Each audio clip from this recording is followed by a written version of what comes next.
this video, I'm going to talk to you about the Pomodoro technique, what it is, and why it's such a great way of dividing up your time. Hi, I'm Connor. I'm a medical student studying in London, and I'm also a YouTuber.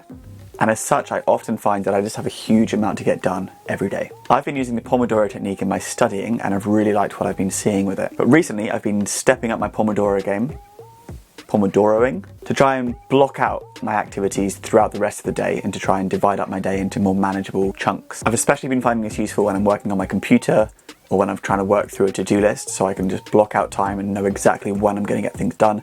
That way I don't forget to do things. Make sure you hit the like button, subscribe for more. The Pomodoro technique is a time management system that breaks up your day into smaller, manageable chunks. There are two main ways that you can do this, either with the 25 and 5 or 45 and 15.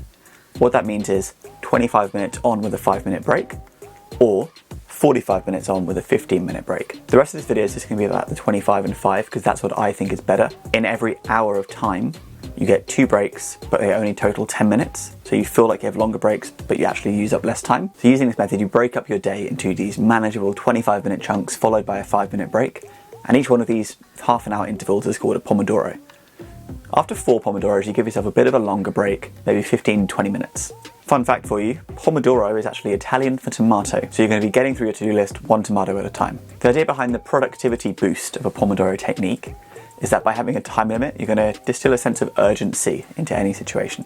Rather than feeling like you have all day to get that one thing that's on your to-do list done, you only have 25 minutes to get as much of it as you can done. And you will almost always find yourself able to do more in that 25 minutes than you might have managed throughout the rest of the day. The Pomodoro technique follows Parkinson's law, and that is that work expands to fill the time available. If you've got all day to do something, most likely it will take you all day. Let's say you have an essay due in 6 months. Between now and in 6 months' time, you'll write that essay. It will take you 6 months to write. You have an essay due tomorrow morning. That bad boy's getting whipped up in like 12 hours. Plus, having those little 5-minute breaks throughout the day, every 25 minutes, and the slightly longer ones every 15 to 20 minutes, it really stops and refreshes your mind.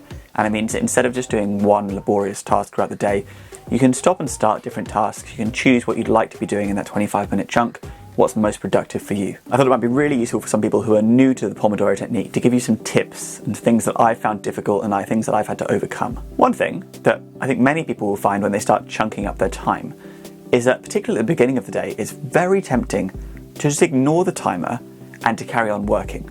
You know, like you sit down, you're going to do some revision, you're going to write an essay, you're going to go through some emails, something that might take you more than 25 minutes normally.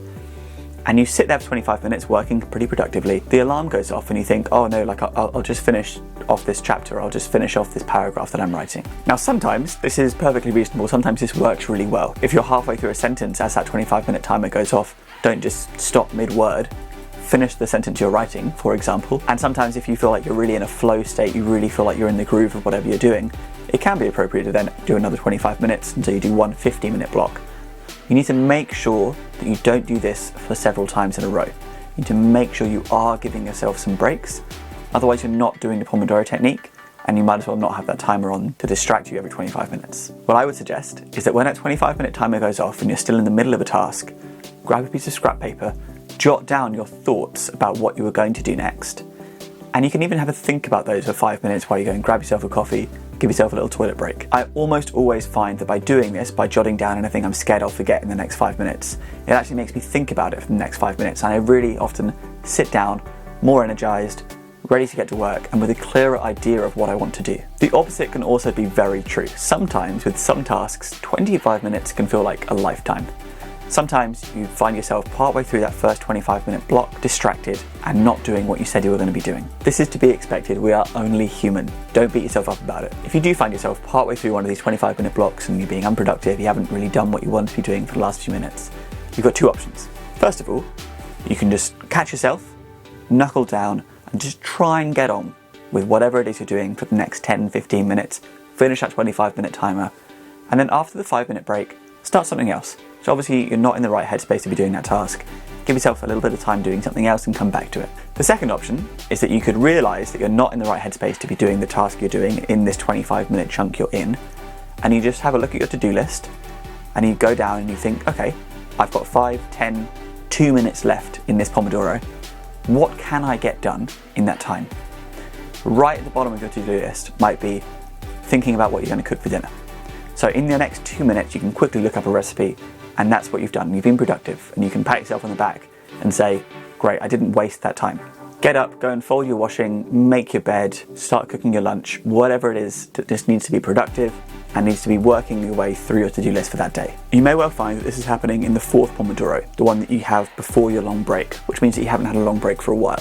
So it might be a good idea in this long break to really reset, maybe do a little bit of exercise, maybe leave the house, go for a walk, and just reset so you can come back refreshed and energized. I really hope you enjoyed this video. Please let me know in the comments who's going to be trying to break up their day into tomatoes and getting through that to-do list one Pomodoro at a time. Remember to like and subscribe to the channel, and I think you're going to enjoy this video which I've selected especially for you.